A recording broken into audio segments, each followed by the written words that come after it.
ନା ନା ସେଇଟା ଗୋଟେ ବହୁତ ବଢିଆ ଜିନିଷଟେ କହିଲେ ମାନେ ମାଙ୍କଡ ଆମର ଏଠି ସମ୍ପୂର୍ଣ୍ଣ ରହିବା କଥା ସବୁବେଳେ ମାଙ୍କଡ ମୋର ଏଠି ରହିଥିବେ। କିନ୍ତୁ ଆପଣଙ୍କର ପ୍ରତ୍ୟେକ ଦିନ ମୁଢି କିଣା ହବ ମୁଢି। ନା ନା ଆପଣଙ୍କର ଚିନ୍ତାଧାରା ତ ବହୁତ କିଛି ବହୁତ ବଢିଆ ଲାଗୁଛି ହଁ କିନ୍ତୁ ଆପଣଙ୍କର ଯୋଉ ରହିବାର ଯୋଉ ଅବସ୍ଥା ଯେମିତି ଘରେ ରହିଛନ୍ତି ଆପଣ ଏଇ ସବୁ ତ ମୋ କର୍ମଟା ଅଛି ଆଉ କେହି ନା ନା ଚାହୁଁନାହାନ୍ତି। କର୍ମ ତ କର୍ମ କର୍ମକୁ ଆଦରିକି ରହିଛି ନା ମୋର ଆମର ଯୋଉ ଆମ ଗାଁ ଆମ ବିକାଶ ଚାଲିଛି ଏଠି ସ୍ଥାନୀୟ ବିଧାୟକଙ୍କର ଏଠି ସରକାରୀ ଦଳ ବିଜେଡି 30 ବର୍ଷ ହେଲା ଶାସନ କରିଛି ଧର୍ମ ଅନୁଷ୍ଠାନର ଜଣେ ବାବାଙ୍କର ଅବସ୍ଥା ଏମିତି ଦେଖନ୍ତୁ କେମିତି ରହିଛନ୍ତି ଦେଖନ୍ତୁ ବାବା ଏଠି 1985 ମସିହାରୁ ଏଠି ରହି ଆସୁଛନ୍ତି ଏଠି ଆପଣ ଆଉ ଟିକେ ମୁଁ କ୍ଲିୟର କରୁଛି ଏ ଜାଗା ହେଉଛି ଆମର ରାମଚଣ୍ଡୀ ଇଏ ଦେଖନ୍ତୁ ସେ ଗ୍ରୀନ୍ ବୋର୍ଡକୁ ଦେଖନ୍ତୁ ବେହିଆ ସରକାର ଗୋଟେ ଗ୍ରୀନ୍ ବୋର୍ଡ ଲଗେଇ ଦେଇକି ଯାଇଛି ଟୁରିଜିମ୍ ପ୍ଲେସ୍ କିନ୍ତୁ କିଛି ହେଇନି ଏ ଯେଉଁ ଗଛ ପତ୍ର ଯାହା ବି ଦେଖୁଛନ୍ତି ଏସବୁ ସେ ଗାଁ ପିଲାଙ୍କର ଇଏ ଅବଦାନରୁ ପ୍ଲସ୍ ଏବେ ମ୍ୟୁଜିୟମର ଯେଉଁ କଲର୍ ହେଉଛି ଯାହା ବି ହେଉଛି ସିଏ ଗୋଟେ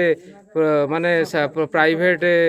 ସଂସ୍ଥା ଏସବୁ ଜିନିଷ କରୁଛି କିନ୍ତୁ ଦେଖନ୍ତୁ ଆପଣମାନେ କହିଲେ ଆମେ କହୁଛୁ ଆମେ ସରକାରକୁ ଗାଳି ଦେଉଛୁ ଆମେ କହୁଛୁ ଏଇ ବେହିଆ ସରକାରକୁ ଦେଖନ୍ତୁ ଶାସନ କରୁଛି ପଇସା ନେଉଛି ଭୋଟ ନେଉଛି କିନ୍ତୁ ସେ ଜଣେ ବୃଦ୍ଧ ହେଲେଣି 30 ତାଙ୍କର ଜୀବନର ଅଧା ସମୟ ଏଠି ସେ ସାରିଦେଲେଣି 39 ବର୍ଷ ହେଲା ସେ ଏଠି ରହୁଛନ୍ତି କିନ୍ତୁ ତାଙ୍କର ଅବସ୍ଥା ଦେଖନ୍ତୁ ଦେହ ପାଇଁ ଖଞ୍ଜା କରିଟା ତାପରେ ହାତଟା ଏଇ 3 ମାସ ହେଲା ଆଉ ମୋର ଏ ହାତ ଭଳିଆ ଫ୍ରି ଥିଲା ମୁଁ ଏକଙ୍ଗୀ ବୋଲି ଭାବୁଥିଲି ନାହିଁ କିନ୍ତୁ ଏ ହାତଟା ଉପରକୁ ଉଠେଇବନି ଏଇଠୁ ଆଉ ଉପରକୁ ଉଠେଇବନି ଯଦି ଏ ହାତଟା ଉଠଉଛି କହିବ ଏଠି ଭାଙ୍ଗି ଯାଇଛି କି ଏଭଳିଆ ଜଣାଯାଉଛି। ବାବାଙ୍କ ଖବର ମୋର ପାଇଁ କି ଆସନ୍ତି ବୁଝାବୁଝି କରିବା ଯୋଉମାନେ ଆସିଲେ କହିଲା ପରେ ବି ସେ ଖାତିର ବି କଲେ ତାଙ୍କ ସ୍ୱାର୍ଥ ପାଇଁ ଆସିବେ କେବଳ ଆଉ ତାଙ୍କ ବିନା ସ୍ୱାର୍ଥ କେହି ଆସିବେ ସେବାରେ ଅଛନ୍ତି ପିଲାମାନେ ଏଠିକା ନା ତେଣୁ ରହିବା ସମ୍ଭବ ନାହିଁ ଲୋକାଲ ପିଲା ମାଧ୍ୟମରେ ପିଲାମାନଙ୍କ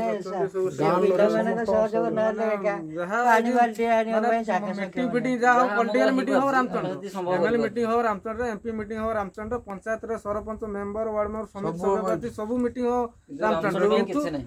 ଇଲେକ୍ସନ ସରିଲା ପରେ କେହି ନାହିଁ ଡେଭଲପମେଣ୍ଟ କଥା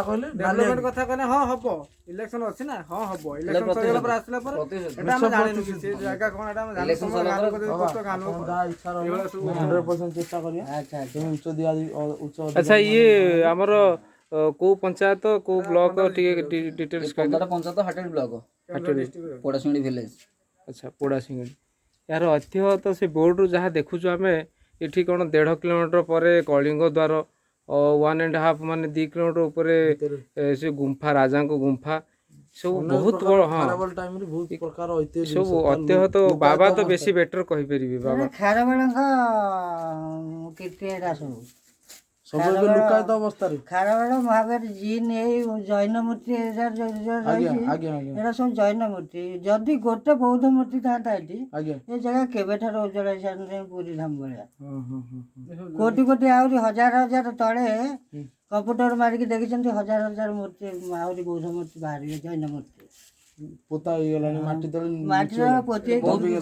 ଗୋଟେ ଜାଗା ଖୋଳିଲେ ଏଠି ପ୍ରଶାସନ କିଛି ଚାହୁଁନି ବହୁତ କିଛି ଅଛି ଏଠି ଗୋଟେ ଘଣ୍ଟାଟେ ଥୋଇଦେଲେ ସେ ଘଣ୍ଟାଟା କିଛି ସମୟ ପରେ ବନ୍ଦ ହେଲା 7 ଫୁଟ ଖୋଳିଲେ 7 ଫୁଟର 9 ପିସ୍ ମୂର୍ତ୍ତି ବାହାରିଲେ 9 ପିସ୍ 2 ପିସ୍ ରଖିଲେ ମୂର୍ତ୍ତି ଯେମିତି ଏଠୁ କାହାକୁ ଆମେ ଦବାନି ଯୋଉମାନେ ନବା ପାଇଁ ଆସିବେ ତାଙ୍କୁ କହିବେ କି ମୂର୍ତ୍ତି ଯୋଉ ନେଇଛ ସେଇଟା ଆଣି ଫେରିବ ପଛେ ଅଛି ନା ସେଇ ମୂର୍ତ୍ତି ଆମେ ଯାହା ଶୁଣୁଛୁ ଯୋଉ ଜୈନ ମୂର୍ତ୍ତି ଏବେ ଭୁବନେଶ୍ୱର ମ୍ୟୁଜିୟମରେ ଅଛି ତା କାହାଣୀ ଟିକେ କହିବେ ବାବା ଭୁବନେଶ୍ୱରରେ ବିଜେପି କଲେଜ ପାଖରେ ମୁଁ ଯାଇକି ଦେଖିକି ଆସିଛି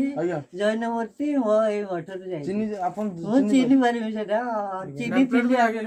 ସେଇଟା କେମିତି କଣ ଆସିବା ବ୍ୟବସ୍ଥା କରିବା କିନ୍ତୁ ଏଠୁ ଆଉ ଗୋଟେ ମୂର୍ତ୍ତି ଯେମିତି ଆମର ନଯିବ ଭାଇ ନା କଣ କହୁନ ନା କଣ କହୁଛନ୍ତି ଆଚ୍ଛା ମାନେ ଆପଣଙ୍କ ଜାଣିଥିବା ଅବସ୍ଥା ଯାଇଥିଲା ତା ପୂର୍ବରୁ ବହୁତ ପୂର୍ବରୁ ଯାଇଥିଲା ସେଇ ମୂର୍ତ୍ତି ମୋ ବହୁତ ପୂର୍ବରୁ ଯାଇଥିଲା ଏଟା ଜଙ୍ଗଲ ଥିଲା ସେତେବେଳେ ଏଜୁକେଟେଡ ନଥିଲେ ଜାଣିନାହାନ୍ତି କିଛି। ସେ ପଦାରେ ବସିଥିଲେ, ମୂର୍ତ୍ତିଟା ଏବେ ଯାଇଥିଲେ। ସବୁ ସେ ଯେତେବେଳେ ମାଟି ଛୋଟ ତଳେ ଛୋଟ ଥିଲେ। ଥିଲେ ସେ ସେ ଆସିଥିଲେ ପଦାରେ ମ୍ୟୁଜିୟମ ଗୋଟେ ଥିଲେ, ବନେଇଦେଲେ, ଇଆଡେ ମ୍ୟୁଜିୟମ ବନେଇ ଦେଇକି ମୂର୍ତ୍ତି ଥିଲେ। ସବୁ ଭୁବନେଶ୍ୱର ଏଇଟା ଯାଉଛି। ଜଙ୍ଗଲ ଗୋଟେ ଥିଲା, ମୂର୍ତ୍ତି ଫୁର୍ତ୍ତି ସବୁ ଆସିବ, ଏଠି ଗୋଟେ ଭଲ ଗୋଟେ ମ୍ୟୁଜିୟମ ହବ। ସବୁ ଦୁନିଆ ଫ୍ୟାସିଲିଟି ମିଛ ପ୍ରତିଶ୍ରୁତି ଦେଇକି ନେଇ ପଳେଇଲା ମୂର୍ତ୍ତି ଆଉ। କାମ କରିବା ବାବାଙ୍କ ପଛରେ ତମେ ତ ଅଛ ଲାଗିବ ଯାହା ଜୟ ମା ରାମଚଣ୍ଡୀ ହେଲା, ମା ଅଛନ୍ତି, ମା ଅଛନ୍ତି। ଜୟ ଶ୍ରୀ ରାମ। ଆଶୀର୍ବାଦ କରନ୍ତୁ, ସଫଳ ହଉ ଆମ ମିଶନରେ।